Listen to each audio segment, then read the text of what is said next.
The Scream of AMJ, copyrighted by Michael Martone, 1987. This version appeared in the Center Quarterly magazine. Alice, my sweet blue angel of the night, you would not believe the news of your own death, or these images of you created in the swirling baths of the dark room, two expressions from a yawn to a scream in the same film. What is a grown man to say to you who reinvents our past misery as art 20 years after we last saw each other? Then, after my negatives of you are drying yellow, news reaches me of your suicide from a forgotten acquaintance who tells me to sit down. I have something grievous to tell you about your ex-wife. Call it depression or fatigue, and I sit down, my hand trembling the telephone receiver towards my trembling ear, if you can imagine that, a trembling ear. Strange chance of fate meeting you once again so suddenly from a telephone call.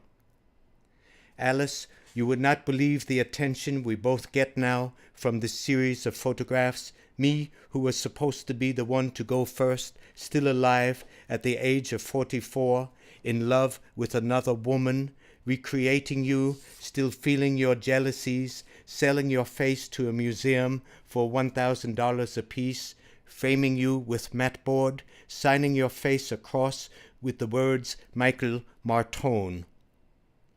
Was ist der Schrie? It was a scream once pronounced so loud upon my existence that the neighbors across the alleyway called the police, saying that they had heard the sound of someone in trouble, maybe murdered. Old nightmares return, your head upon the pillow, red Christmas pajamas worn in our bed, buttoned snug as a child might have it, your hands blocking your cry, devoid of lifelines, fright that mother and Dada caca their life away. Intimate experience once forgot, re-engage as I flip through these negatives of you. Grease-penciled Alice here or there. Silly kid. How do you know? But supposing it won't happen, which state of God's heaven shall call her? Alice, dead and buried in a borough of New York City she would, when alive, rather not have visited.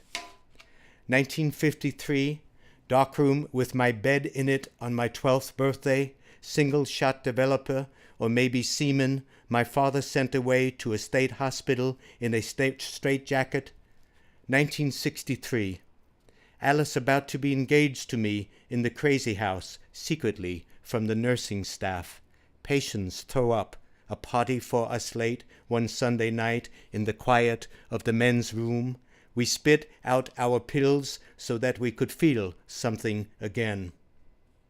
Every 6 months, new patients and new visitors arrive, and after a while, when fears subside, the snake pit disarmed, they ask us, "What's this one in here for?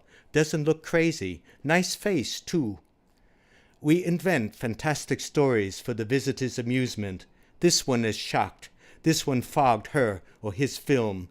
On the holidays, my story lengthens. I choose out of context the true story of my own disease. A problem arises. I am no longer in my own story of you, Alice. But I do remember the old woman who nursed us in our respective wards, whose arm is or was tattooed with the numbers of Auschwitz, Bergen-Belsen, Dachau. Her husband also works here, promoting the annual Patient Talent Show. "Oh, help us, Mr. Martone. Draw something for us. I am a photographer, artist. God damn you. Can't you remember that artist is just not a painter, Mr. Zulcic?" Alice's retort. Vainglorious memoirist, son of bitch and bastard, Dettol blackened fingernails, illuminating nothing new till the white light shoots into the fixative tray, these images of you, pressed with paper towel and Clorox, then into milk, a shortstop, as your hands were in life, in the kitchen or bathroom, white flesh edged in reddened skin, my hand again touching your hand on the photo easel, my life moving you once again towards art. Annual Mental State Hospital Long-Term Patient Talent Show. Mr. So-and-so singing songs from Oklahoma. Oh, what a beauty morning. A lunatic's demonstration of karate. Barbara Forlorn's version of the Gershwin songbook. A magician waits alone backstage till her stage fright is over. On the paper-decorated bridge table awaits us the first prize, a his or hers cosmetic set, and a cake from the patient-run kitchen with the names of the winners rested in between the iced cream mask of comedy and tragedy. This darkroom is a coffin with a surprise in it, a 13-year-old girl watching my hands wave above the enlarger light, says that I do a voodoo trick, dodging and burning around you, Alice. Jack Martone, murdered in State Hospital for the Insane, 1956. His son Michael, almost murdered after his own 3-year internment. Jack's repartee, retortus. Look, Michael, I sweat out of my heart, gravitate to worn-out people. I can now watch the new middle class of our old city wear their money on a leash. Pedestrians, laughter. Akita, Borzoi, pit bulls, Saluki. Don't mock finger shoot them any more, as they know not when or where it comes from. Like father, like son, artist, and who in the name of Jesus and Joseph and Mary would think that our family would survive in picture or print other than on the government documents? You, the reader, say to me that this is a familiar plot. Take this, then, for a poem. Flowers adorn the grave, for it is vegetation that, when dead, we return to.